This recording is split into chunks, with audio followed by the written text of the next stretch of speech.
తాడిపత్రిలోని ఒక సేవా సంస్థ, ఉద్యోగ ఉపాధ్యాయ సామాజిక సేవా సంస్థ సభ్యులంగా ఈరోజు నా కస్తూరిబా పాఠశాలలు మరియు జూనియర్ కళాశాలలు, జూనియర్ ఇంటర్మీడియట్ కూడా ఉందా? ఉన్నారా ఇంటర్మీడియట్ స్టూడెంట్? ఈ రోజున తెలుగు భాషా దినోత్సవం మరియు జాతీయ క్రీడా దినోత్సవం సందర్భంగా మీ పాఠశాలలో కొన్ని మాటలు చెప్పడానికి మేము ఇక్కడికి వచ్చాం. అనుమతించేందుకు మీ ప్రధాన ఉపాధ్యాయుని మణి పద్మావతి మేడం గారికి, మన పీఈటీ మేడం గారికి, ఇతర మేడమ్స్ అందరికి కూడా ధన్యవాదాలు తెలియజేస్తున్నాం. మీకందరికీ తెలుగు భాషా దినోత్సవ శుభాకాంక్షలు. మీకు కూడా అలాగే సార్. ఆంగ్లం వద్దు, తెలుగు ముద్దు కదా. తెలుగు భాష ఎవరి జన్మదినం సందర్భంగా జరుపుకుంటున్నాం? ఎడుగు రామ్మూర్తి పంతులు గారు. తెలుగు భాష కతడే, తెలుగు భాష కతడే, వెలుగాయే కొడుగాయే, వ్యవహారమునకు వన్నె తెచ్చే, పిడుగు వంటి గిడుగు, పిడుగు వంటి గిడుగు, గొడుగాయే అడుగు జాడ అయ్యే, శ్రీ గురప్ప మాట సిరుల మూట. గురప్ప సార్ అంటే నేను చెప్పే మాట సిరుల మూట అని. తెలుగు భాషకు ఒక వెలుగు లాంటివాడు, వ్యవహారిక భాషకు వన్నె తెచ్చినటువంటి వాడు. వ్యవహారికం అంటే ఏం వ్యవహారం అంటే వ్యవహారానికి పనికొచ్చే భాష వ్యవహారిక భాష. మీకు సమయం ఇచ్చినామనుకోండి, మీరు మాట్లాడుకోండి, నోటికి తాళం వేయకుండా. మీకు మేడం గారు మాట్లాడుకోండి అని సమయం ఇచ్చినాను కోరుకుంటారు. మీరు ఏం చేస్తారు? మాట్లాడతారు లేదు.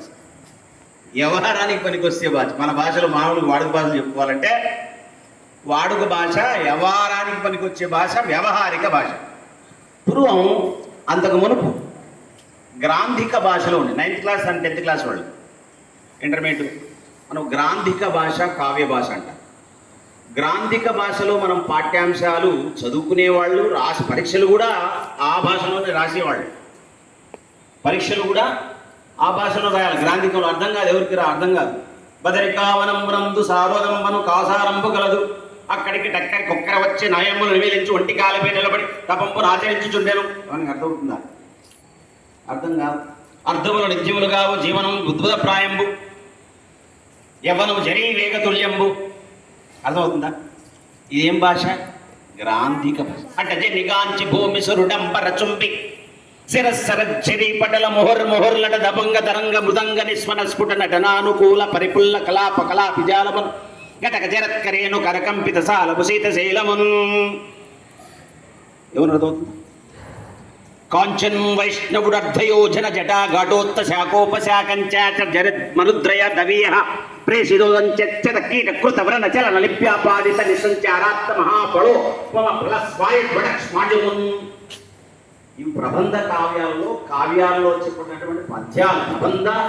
పద్యాలు ప్రబంధం ప్రకృష్టమైన పదబంధాలతో కూడుకున్నట్టు, సంస్కృత సమాస భూయిష్టమైన పదబంధాలతో కూడుకున్నటువంటి, గ్రాంధికంలో కూడుకున్నటువంటి అవి ఎవరికి అర్థమవుతాయి? పండితులకు మాత్రమే అర్థమవుతాయి. మేము పండిత్యం చేశాం కాబట్టి, పండిట్ ట్రైనింగ్ చేశాం కాబట్టి ఆ భాషలో ఇచ్చిన పదాలని మేమేం చేస్తాం? పద్యాల్ని మీకు వ్యవహారికంలో అంటే అర్థమయ్యే భాషలో చెప్తున్నాం. దానికి అట్లా చెప్పడానికి కారకులు, మూలకారకులు ఎవరు తెలుసా? గిడుగు రామ్మూర్తి పంతులు గారు. పూర్వ గ్రాంధిక భాషలోనే పరీక్షలు కూడా అవే చదువుకోవాలి, అట్లాగే రాయాలి. కేజీ నుంచి పీజీ వరకు. కేజీ అంటే kilogram sir, Kinder garden, LKG UKGs ఉన్నాయి కదా, మీరు చదువుకున్నారు చిన్నప్పుడు చదువుకుంటారు. లోయర్ కిండర్ గార్డెన్, యూకేజీ అంటే అప్పర్ కిండర్ గార్డెన్, ఎల్కేజీ నుంచి పీజీ పోస్ట్ గ్రాడ్యుయేషన్. ఈనాడు మళ్ళీ పిహెచ్డి సిద్ధాంతాలు, డాక్టరేట్ పట్టాలు తీసుకునేటువంటి వాళ్ళు కూడా ఈ రోజుల్లో వ్యవహారికంలోనే వ్యాసాలు రాస్తున్నారు. జాతీయ స్థాయిలో, అంతర్జాతీయ స్థాయిలో వ్యాసాలు రాసే వాళ్ళు కూడా వ్యవహారికంలో రాయాలి. నేను ఎస్వి యూనివర్సిటీలో పిహెచ్డి చేస్తుంటే గ్రాంధికంలో రాసుకుని వెళ్ళాను. పద్యం, నాకు పద్యం అంటే ఇష్టం. పద్యం హృదయం, పద్యం హృదయం, పద్యం అంటే హృదయానికి ఆనందం కలిగిస్తుంది. నాకు పద్యం అంటే ఇష్టం. పద్యాలు రాస్తా, పద్యంలోనే చెప్తా, మాట్లాడదు, పద్యంలో మాట్లాడతా. కాబట్టి గ్రాంధికంలో రాసుకొని పోతే ఏమయ్యా నువ్వు ఏడున్నావు, నువ్వుగా ఏడో లోకంలో ఉన్నావు, వ్యవహారికంలో రాసుకొని రా అన్నాడు. వ్యాసాలు రాసుకొని పెట్టి PhDకి సంబంధించి రాసుకొని పోతే వ్యవహారికంలో ప్రొఫెసర్లు కూడా, యూనివర్సిటీలో ప్రొఫెసర్లు కూడా ఏ భాషను ఉపయోగిస్తున్నారు? ఏ భాష చెప్పండి నాన్న, తెలుగు మాట్లాడచ్చులే. మీ మేడం గారు ఫ్రీ ఇచ్చారు, ఇప్పుడు ఏం ఇబ్బంది లేదు. మీరేం, నేను క్వశ్చన్ అడుగుతున్నా అని చెప్పండి.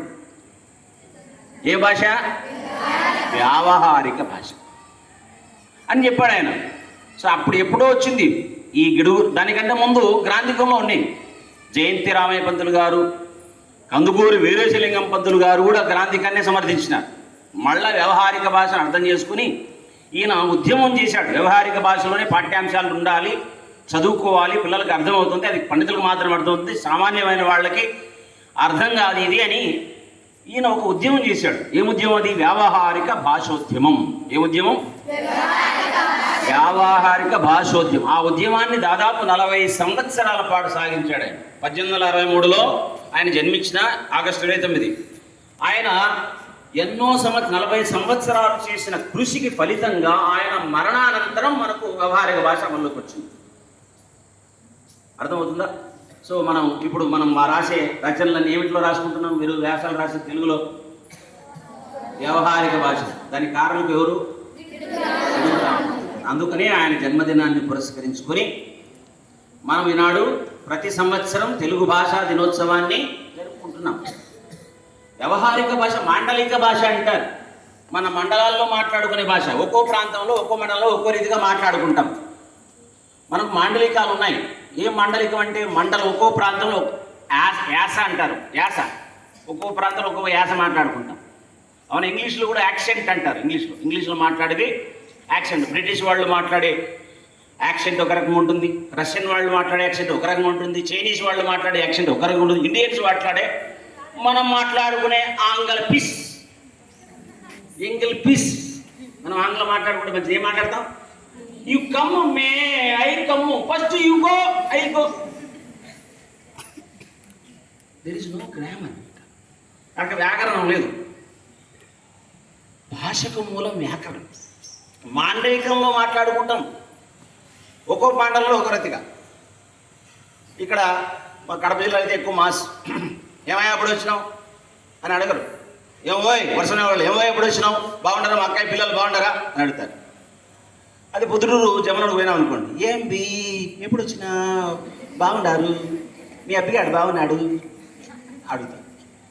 అలాగే కదిరి అటు సైడ్ పోయినాం అనుకో, ఏమప్పా ఎప్పుడు వచ్చువా, మీ అప్పయ్య బాగున్నాడా, అమ్మయ్య బాగుంది అడుగుతారు. అవునా కదా? అరే గేంద్రా బాయ్ గట్ల నవ్వుతారేంట్రా బాయ్, గట్ల మాట్లాడతారా బాయ్, ఎక్కడ? అదే కృష్ణ గుంటూరు పోయినా ఉండి, ఏమండి ఇప్పుడు ఎలా ఉన్నారండి, బాగున్నారని చూసారండి, ఏంటంటే అలా మాట్లాడతారు ఏంటంటే, ఏమది? మాండలిక భాష.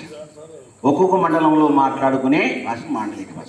ఈ మాండలిక భాషని వ్యవహారిక భాష. మనం వ్యవహారికలో మాట్లాడుకుంటున్నాం, మనం వాడుక భాషలో మాట్లాడుకుంటాం, గ్రాంధిక భాషలో నుంచి వ్యవహారికలో మాట్లాడుతాం. ఏది ఏమైనా తెలుగు భాషకు వన్నె తెచ్చినటువంటి పిడుగు లాంటి గిడుగు మనకు అడుగు జాడ. పిడుగు లాంటి గిడుగు మనకు అడుగు జాడ. అడుగు జాడ అంటే ఆయన అడుగు జాడలో మనం నడుచుకోవాలి. ఆయనలాగా తెలుగు భాషను ఆదరించాలి, తెలుగు భాషను ప్రేమించాలి. తెలుగు భాషలో ఉన్న మాధుర్యం ఏమని చెప్పమంటావు, ఎంతని చెప్పమంటావు? అవునా? ఎంత తీయన తెలుగు భాష, ఎంత తీయన తెలుగు భాష, ఎంత తెలుగు భాష తీయదన్నం, తెలుగు జాతి గొప్పదనం, తెలుసుకున్న వాళ్ళకి తెలుగే ఒక మూలధనం, తల్లిదండ్రి నేర్పినట్టి మాతృభాషరా, తెలుగు మరచిపోతే వాళ్ళని నువ్వు మరచినట్టురా, ఇది మరువబోకురా.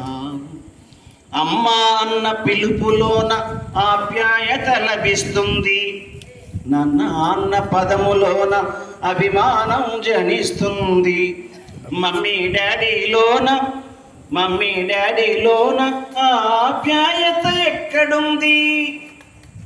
పరభాషా జ్ఞానాన్ని సంపాదించు కాని నీ భాషలోని నీవు సంభాషించు. తల్లిదండ్రి నేర్పినట్టి మాతృభాషరా, తెలుగు మరచిపోతే వాళ్ళని నువ్వు మరచినట్టురా, ఇది మరువబోకురా. కొమ్మల్లోని పక్షులన్నీ తమ కూతను మార్చుకోవు, భూమిపైని ప్రాణులన్నీ తమ నడతను మార్చుకోవు. మనుషులమై మన భాషకు ముసుగును తగిలిస్తున్నాము. ప్రపంచాన మేధావులు మన పలుకులు మెచ్చినారు, పొరుగు రాష్ట్ర కవులు కూడా తెలుగును తెగ పొగిడినారు. ఆంధ్రులమై మన భాషకు అన్యాయం చేస్తున్నాము. అభివృద్ధికి ఉండాలి నింగే హద్దు, అది భాషా ఆచారాలను మృంగేయద్దు.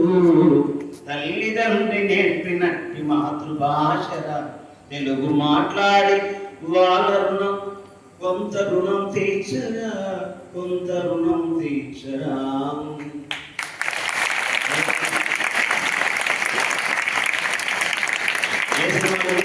సినిమా ఏదైనా కావచ్చు, తెలుగు భాష మాధుర్యాన్ని, తెలుగు భాషలో ఉన్న తీయదనాన్ని చాటి చెప్పే పాట. తెలుగు పాటలో అందం ఉంది, ఆనందం ఉంది, అది మధురం, ఆపాత మధురం. నేడు వచ్చే పాటల్లో, నేడు సినిమాల్లో వినిపించే పాటల్లో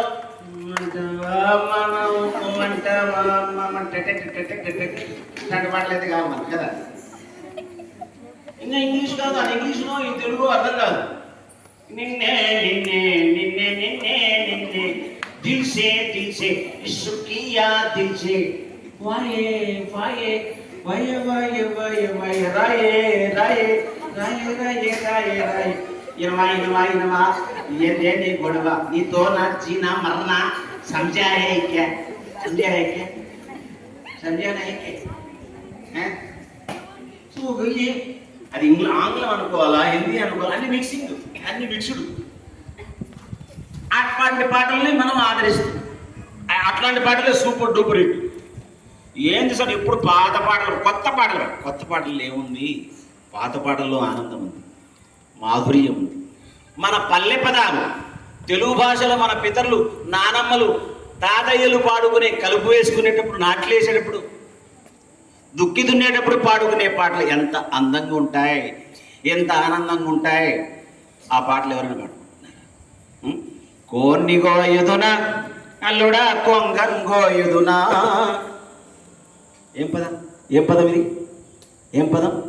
జానపదాలు అంటే మనం అన్న పట్టణంలో పుట్టి వచ్చినాం, ఏడబుట్టినాం మనం పల్లెల్లో. జనపదం అంటే పల్లెల్లో ఇప్పుడైతే తాడిపత్రులు ఉంటాంలే, మనమేమో పుట్టిందే మన తాతలు, వాళ్ళకు ముత్తాతలు ఏడబుట్టినారు, పల్లెల్లో పుట్టినారు. వాళ్ళు ఏం పాడుకున్నారు?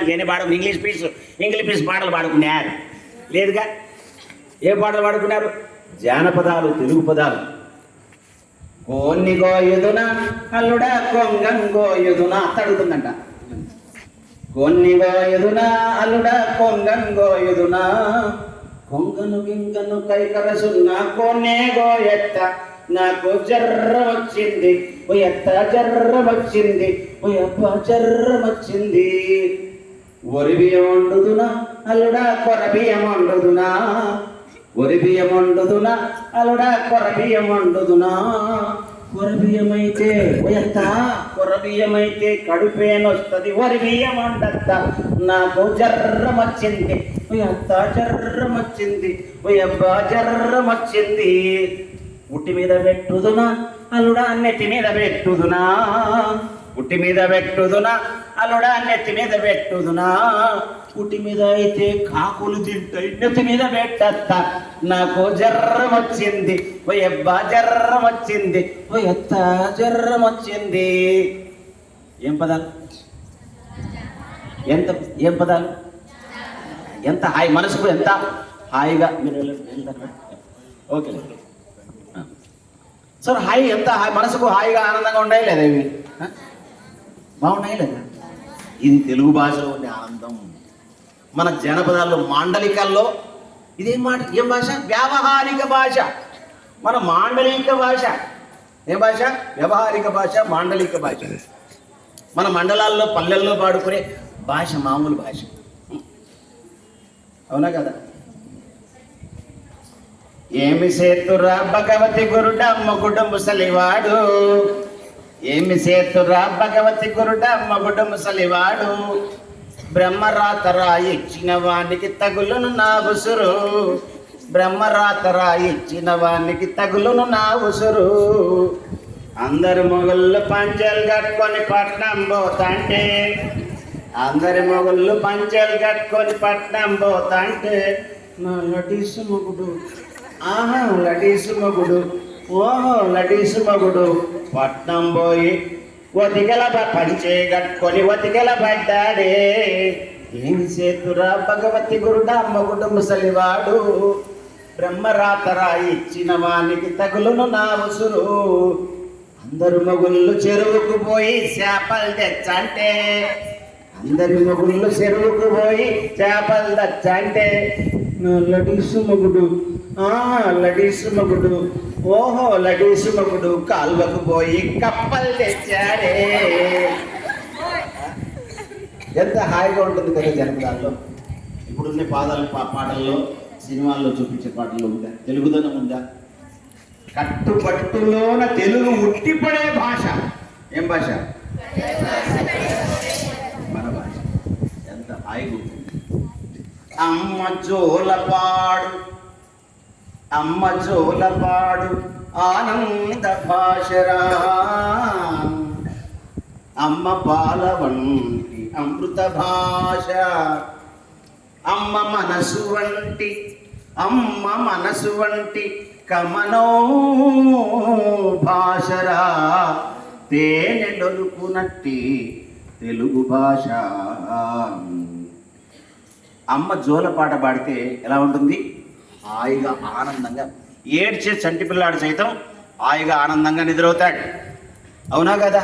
జోల జోలమ్మ జోల, జేజేల జోల, జేజేల జోల, నీలాల కన్నులకు నిత్యమల్లే పూల జోల, నిత్యమల్లే పూల జోల. హాయ్ హాయే ఎడవాకు నా తల్లి, ఎర్రే నా తల్లి, నువ్వు ఏడిస్తే నా కనుల నీలాలు కారునే, నీలాలు కారునే. హాయ్ హాయే ఎంత హాయిగా ఉంటుందో అమ్మ జోల పాట పాడి. ఏ భాషలో పాడితే? తెలుగులో పాడితేనే. అవునా కదా? ఇంగ్లీష్లో పాడితే don't cry my baby, don't cry my baby, don't cry my baby, don't cry అని మా తల్లి నువ్వు పాడద్దు, ఏమొద్దు, చచ్చిపెట్టాను వద్దులే అని. ఇంగ్లీష్లో పాడి. హిందీలో పడితే రోతానై మై బేబీ, రోతానై మై బేబీ, అంత రోత అయిపోతుంది. తెలుగులో పాడితేనే హాయిగా ఆనందంగా ఉంటుంది. అందుకే అమ్మ జోల పాడే ఆనంద భాష. అమ్మ పాలవోలి అమృత భాష, అమ్మ పాలు అమృతంతో సమానం. అమ్మ పాలు తాగి పెరిగిన బిడ్డ పుష్టిగా బలంగా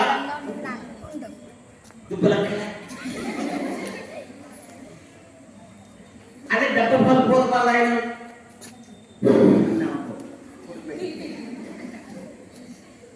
అమ్మ పాలు అమృతంతో సమానం.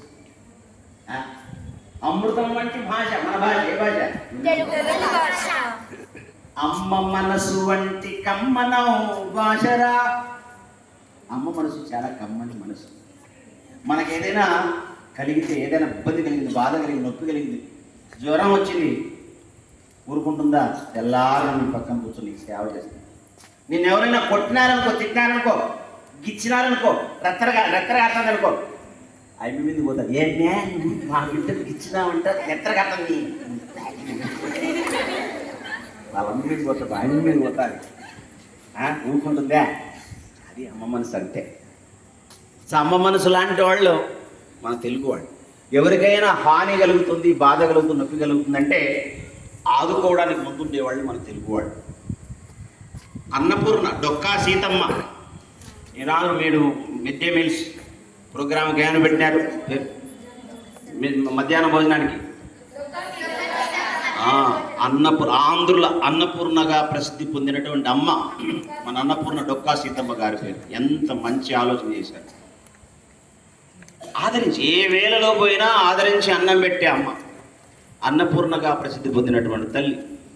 అలాంటి తల్లి మనసు కలిగిన వాళ్ళు తెలుగు వాళ్ళు, తెలుగు తల్లి బిడ్డలం మనమంతా కూడా. అవునా కదా? మనకేదన్నా మళ్ళీ ఇబ్బంది కలిగిందికో, ఎవడైనా సరే ఎంతటైనా సరే ఎందుకు పోతాం ఆదరిస్తే ఎక్కువ చేర్చుకుంటాం. మన భాష కూడా అంతే. ఎన్ని భాషలనైనా, ఎన్ని భాషా పదాలనైనా తనలో చేర్చుకుని హక్కును చేర్చుకునే భాష తెలుగు భాష. ఎన్ని ఆంగ్ల పదాలు ఉన్నాయి, ఎన్ని పోర్చుగీస్ పదాలు ఉన్నాయి, ఎన్ని డచ్ పదాలు ఉన్నాయి, ఎన్ని ఉర్దూ పదాలు ఉన్నాయి మన భాషలో. ఉన్నాయి లేదా? ఉన్నాయి. మనం వాడుతాం, నిత్య వ్యవహారంలో వాడుకుంటున్నాం. ఎంతమందినైనా కలుపుకుంటుంది మన తల్లి, తెలుగు తల్లి, తెలుగు భాషా తల్లి. అవునా కదా? అటువంటి మన తెలుగు భాష, మన భాషను, అమ్మ భాషను ఇప్పటికీ మర్చి, అటువంటి అమ్మ భాషకు వెలుగు తీసుకొచ్చినటువంటి వాడు, వన్నె తెచ్చినటువంటి వాడు ఎవరు? గుడుగు మూర్తి. ఆ పాటలు, ఆయన పాటలు మనం అంత నలవాలి. తెలుగు భాషలో పద్యాలు నేర్చుకోవాలి, జానపదాలు నేర్చుకోవాలి, కథలు నేర్చుకోవాలి. కథలు మనల్ని ఏం చేస్తాయంటే సరైన దిశానిర్దేశం చేస్తాయి. మంచి కథలు, ఉత్తమ కథలు చదువుకోవాలి. నాటికలు ఉన్నాయి, అవన్నీ మూలం. మన కళారూపాలు ఉన్నాయి, మన కళలన్నీ అంతరించిపోతున్నాయి. జానపద కళలు, జానపద గేయాలు అంతరించిపోతున్నాయి. పాడుకునే వాళ్ళు లేరు. ఎంతసేపు ఉన్నా మన అమ్మమ్మలు, తాతయ్యలు వాళ్ళు కూడా ఏం కావాలా? సీరియల్ కావాలి. సాయంత్రం పోదానే ఇంటికాడ ఏం కావాలా?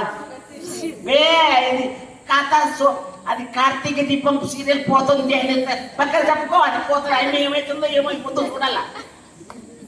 సీరియళ్ళు అమ్మమ్మ, నాయనమ్మ కథ చెప్పండి. కథలు చెప్పేవాళ్ళు ఎవరు లేరు. కథల్లో నీతి కథలు ఉన్నాయి, పంచతంత్ర కథలు ఉన్నాయి, అమరావతి కథలు ఉన్నాయి, తెనాలి రామకృష్ణ కథలు ఉన్నాయి. పంచతంత్రం ఈటీవీలో ఇప్పటికి వస్తుంది. శనివారం సాయంత్రం 5 గంటలకు విజ్ఞానంతో కూడా వినోదాన్ని అందించి శతక పద్యాలు ఉన్నాయి తెలుగులో. వ్యవహారికంలో ఉన్నాయి. గుర్రప్పసారి కూడా 3 శతకాలు రాసిటాడు. అందులో ఒక శతకం పూర్తి అయిపోయింది, ప్రింట్ అయిపోయింది. రెండు శతకాలు సిద్ధంగా ప్రింట్ కావడానికి సిద్ధంగా ఉన్నాయి. శతక పద్యాలు. శతకం అంటే 100, శతం అంటే 100 పద్యాలు ఉన్న కావ్యాన్ని అన్ని వ్యవహారికంలో దాన్ని శతకం అంటారు. వ్యవహారికంలో ఉండేటువంటి పద్యాలు. ఎందుకంటే గ్రాంధికం అంటే ఎవరికి అర్థం కాదు కాబట్టి అందరికీ అర్థమయ్యే భాషలో రాయబడినటువంటి పద్యాలు. ఈ రోజుల్లో చాలామంది వ్యవహారికంలోని పద్యాలు కూడా రాయడం ఉంది. వ్యవహారిక భాష అందరికీ అర్థమయ్యేటువంటి భాష. తెలుగు సాహితీ సేవ, తెలుగు సాహితీ ప్రస్థానం 11వ శతాబ్దం నుంచి నేటి వరకు గంగా ప్రవాహంలాగా, గంగా ఝరీలాగా సాగుతుంది. తెలుగులో ఎన్నో కావ్యాలు, కథలు, ప్రక్రియలు వచ్చాయి. కథ, కథానిక, గల్పిక, ఆత్మకథ, Pitaka, 9th class 10th class. ఇంకేమున్నాయి? ఇతిహాసం ఉందా? ధర్మబోధ 9th క్లాస్లో. ఇలా జరిగిందని తెలియజెప్పేది ఇతిహాసం. రామాయణ, మహాభారత తొల్లిటి కథలే ఇతిహాసాలు. ఈ ప్రక్రియలన్నీ మనకు తెలుగు భాషలో ఎన్నో విలువల్ని నేర్పిస్తాయి. మానవీయ విలువలు నేర్పిస్తాయి. హ్యూమన్ వాల్యూస్ని, నైతిక విలువలు నేర్పిస్తాయి. అవన్నీ మనం నేర్చుకోవాలా. మన పితరుల యొక్క అడుగు జాడల్లో నడుచుకోవాలా. తెలుగు భాషలో ఉన్న ఔన్నత్యాన్ని, ఆ అందాన్ని, ఆనందాన్ని మనం కూడా ఆస్వాదించాలి. అందుకే ఆయన తెలుసుకుంటూ ఈ రోజున గిడుగు రామమూర్తి పంతులు గారిని స్మరించుకుంటూ ఆయన బాటలో మనం అంతా నడుద్దాం. తెలుగు భాషను ప్రేమిద్దాం, తెలుగు భాషను ఆదరిద్దాం, తెలుగులో మాట్లాడుకుందాం. పరభాషా జ్ఞానాన్ని కూడా పెంపొందించుకోవాలి. ఎందుకంటే తెలుగు నేర్చుకుంటే తెలుగు దేశంలో మాత్రమే జీవించగలుగుతాం. హిందీ నేర్చుకుంటే జాతీయ భాష, దేశంలో ఎక్కడైనా జీవించగలం, ఎక్కడికైనా వెళ్ళి మాట్లాడగలం, అందరు బంధువులు అవుతారు. అంతర్జాతీయ భాష ఆంగ్లం నేర్చుకుంటే ప్రపంచమంతా. సో పరభాష నైపుణ్యాన్ని పెంపొందించుకో. ముందు మన భాషలో ఉన్న మన భాషను స్పష్టంగా నేర్చుకోగలిగితే, మన భాషకు వ్యాకరణయుక్తమైనటువంటి భాషను నేర్చుకున్నట్లయితే ఇతర భాషలు అవలీలుగా వస్తాయి. ఏ భాష అయినా ఆంధ్ర సంస్కృతం వచ్చు, తెలుగు వచ్చు, ఆంగ్లం వచ్చు, హిందీ వచ్చు, తమిళం వచ్చు. అన్ని భాషల్లో మనకు ప్రావీణ్యం లభిస్తుంది. ఏ భాషలోనైనా సులభంగా అవలీలగా నేర్చుకుంటాం. సో మన భాషలో మనం ఏం చేయాలంటే పట్టు సంపాదించుకోవాలి. మన భాషలో ఔన్నత్యాన్ని నేర్చుకోవాలి, చక్కగా చదువుకోవాలి. చదివే జీవితం, చదువుకోవాలి. ఎందుకు చదువుకోవాలి అంటే, ఎందుకు అందరూ చదువుకుంటారంటే చదువు అవసరం, మానవాళికి అవసరం చదువు. చదువని వాడు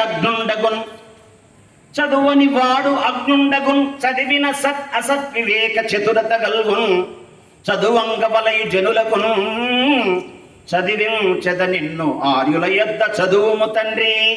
హిరణ్యకశిపుడు ప్రహ్లాదునికి చెప్తాడు. ప్రహ్లాదు తెలుసా, చిన్న వయసులోనే వాడు హరిభక్తికి పొందినవాడు. పుట్టుకతోనే గర్భంలో నుండి, పిండంలో నుండి, వాళ్ళ అమ్మ కడుపులో నుంచే హరిభక్తి పరాయణుడు. వాళ్ళ తండ్రి రాక్షస రాజు హిరణ్యకశిపుడు. వాడు హరభక్తులం రా, మనం హర అని శివుడి భక్తులం, శివుని పూజించాలి, శివుని కొలవాలి అంటేనే వాడు నేను హరి అంటాడు. హరిభక్తి మానవుని ఎన్ని చేశాడో, ఎన్ని తిప్పలు పెట్టాడు, అయినా మాడలేదు. వాడు చీకటి గదిలో బంధించాడు, లోయల్లో పడవేశాడు, పాముల చేత కరిపించాడు, ఏనుగులతో తొక్కించాడు. ఎన్ని చేసినా వాడు హరిభక్తి మానవుడు. అందుకు చివరికి ఆలోచించి ఏం చేశాడు, వీడు అజ్ఞానంలో ఉన్నాడు, వీనికి మంచి చెడుల వివేకం లేదు, అందుకని చదువని వాడు అగ్నుండగును. చదవకపోతే అజ్ఞానంలో ఉంటాం, చదువుకోవాలి. చదివిన ఏం తెలుస్తుంది, సత్ అసత్ వివేక చతురత గల్గున్. ఇది మంచిది, ఇది చెడ్డది, ఇది మంచి దారి, ఇది చెడు దారి. ఈ దారిలో వెళ్తే మన జీవితం నాశనం అవుతుంది, ఈ దారిలో వెళ్తే మన జీవితం బాగుపడుతుంది. అనేకులకు మార్గదర్శకంగా ఉంటాం, మంచి చెడుల విచక్షణ కలుగుతుంది. అందుకే చదువుకోవాలి. ఎట్లా చదువుకోవాలి? కష్టపడి కాదు, ఇష్టపడి. ఆ కష్టం అనేది ఇష్టంగా మార్చుకుంటే కష్టం అని ఏది అనిపించదు. కష్టే ఫలి అన్నారు కానీ సుఖే ఫలి, తిండే ఫలి, నిద్రే ఫలి అన్నారా కదా. ప్రభుత్వం ఎన్ని సదుపాయాలు మీకు కల్పిస్తుంది. ఉచిత వసతి, ఉచిత భోజన సదుపాయం, ఉచిత పుస్తకాలు, మరి ఉచిత చదువు ఇన్ని కల్పిస్తుంది. మనం ఏం చదువుకోవడానికి, మనం చదువుకోవడానికే కదా. చదువు యొక్క ఆవశ్యకత తెలుసుకోవాలి. చదువుకుంటే మంచి చెడుల విశేషణ కలుగుతుంది. మనం మంచి ప్రయోజకుల మొత్తం, ఉజ్వల భవితన పొందుతాం, అనేకులకు మార్గదర్శకంగా నిలుస్తాం. ఒక స్థాయికి చేరుకున్న మన తల్లిదండ్రులకి మంచి పేరు తీసుకొస్తాం, సమాజానికి మంచి పేరు తీసుకొస్తాం, సమాజంలో వెలుగొందుతాం. ఒక వెలుగులాగా, ధృవతారలాగా, ఒక నక్షత్రంలాగా మనం అందరికీ మార్గదర్శకంగా వెలుగుగా ఉంటాం. కాబట్టి ఏం చేయాలి? ప్రధాన కార్యదర్శి రామాంజనేయ సార్ గారికి స్వాగతం. కాబట్టి ఏం చేయాలా? చదువుకోవాలి. ఎలా చదువుకోవాలి? చక్కగా ఇష్టపడి చదువుకోవాలి. చదువుకుంటే జీవితాలు బాగుపడతాయి. మేమంతా చదువుకున్నాం కాబట్టి మా జీవితాలు బాగుపడినాయి. ఇప్పుడు ఏం చేస్తున్నాం? జీవితం కరిగిపోయే మంచు ఉన్న దాంట్లో నలుగురికి పంచు. జీవితం కరిగిపోయే మంచు దాన్ని ఏం చేయాలా? ఉన్న దాంట్లో నలుగురికి. సమాజంలో చాలామంది ఇబ్బందుల్లో ఉన్నారు, ఆపదలో ఉన్నారు, కష్టంలో ఉన్నారు, అనాథలుగా ఉన్నారు. వాళ్ళని మాకు చేతనైనంత చేయూతను అందించడం కోసం ఈ సేవా సంస్థ వెలిసింది. ఉద్యోగ ఉపాధ్యాయ సామాజిక సేవా సంస్థ గత 11 సంవత్సరాలుగా ఎంతోమందికి పేద పిల్లలకు చదువులను అందించడం విషయంలో అయితే ఆర్థిక సహాయం చేయడం విషయంలో, వృద్ధులకు కానీ, తర్వాత అనేక మందికి వారికి సరుకులు, నెలవారీ సరుకులు ఇవ్వడంలో కానీ, ఆ తర్వాత వాళ్ళకు దుప్పట్లు పంపిణీ చేయడం కానీ, చీరల పంపిణీ చేయడం కానీ, ఎవరైనా వ్యాధిగ్రస్తులు వ్యాధి బారిన పడితే వాళ్ళు మా దృష్టికి వస్తే మేము వాళ్ళకి చేయూతను అందించాం. ఈ సంస్థ ద్వారా ఎన్నో సేవా కార్యక్రమాలు చేస్తాం. అంతేకాదు మోటివేషన్, పిల్లలకు బాగా చదువుకోవాలి, చదువు గురించిన ఆవశ్యకత తెలియజెప్పాలి, మోటివేషన్ చేయాలనే ఉద్దేశంతో ఈ మధ్య మోటివేషన్ క్లాసెస్ కూడా చెప్తున్నాం. అందరూ బాగుండాలి, అందులో మనం ఉండాలి, అందరం బాగుండాలి. కాబట్టి మీరందరూ బాగుండాలి, బాగా చక్కగా చదువుకోవాలి, మంచి ప్రయోజకులు కావాలి, అనేకులకు మార్గదర్శకం కావాలి, సమాజాన్ని చైతన్యవంతం చేయాలి. అది మన భావి భారత పౌరులైన విద్యార్థినులైన మీ మీద మీరు చదువుకుంటే సమాజం ఎంతో బాగుపడుతుంది. ఇల్లాలి చదువు ఇంటికి వెలుగు. ఆడవాళ్ళు, ఆడపిల్లలు చదువుకుంటే జీవితం వెలుగు, సమాజం అంతా వెలుగవుతుంది. ప్రపంచంలో ఏమైనా జరగచ్చు, ఇప్పుడు జరుగుతూ ఉండొచ్చు, అవన్నీ మనకు అవసరంలే. మనం చదువుకోవాలి, కష్టపడాలి, ఇష్టపడాలి, మనం ప్రయోజకులు కావాలి, అనేకులకు మార్గదర్శకంగా నిలవాలి. మనం చూసి 10 మంది మన బాటలో వెనకల నడవాలి. ఆ ఉద్దేశంతో మీరు బాగా చక్కగా చదువుకోవాలి, మంచి ఫలితాలు సాధించాలి. మీ పాఠశాలకు మీ ఉపాధ్యాయుని మనలకు అందరికీ మంచి పేరు తీసుకురావాలి అని కోరుకుంటూ ఈ అవకాశం కలిగించినందుకు మా అధ్యాపక బృందానికి, మీ అధ్యాపక బృందానికి, ప్రిన్సిపల్ మేడం గారికి, మీకందరికీ కూడా శుభాకాంక్షలు, శుభాభినందనలు తెలియజేస్తూ చక్కగా విన్నందుకు ధన్యవాదాలు.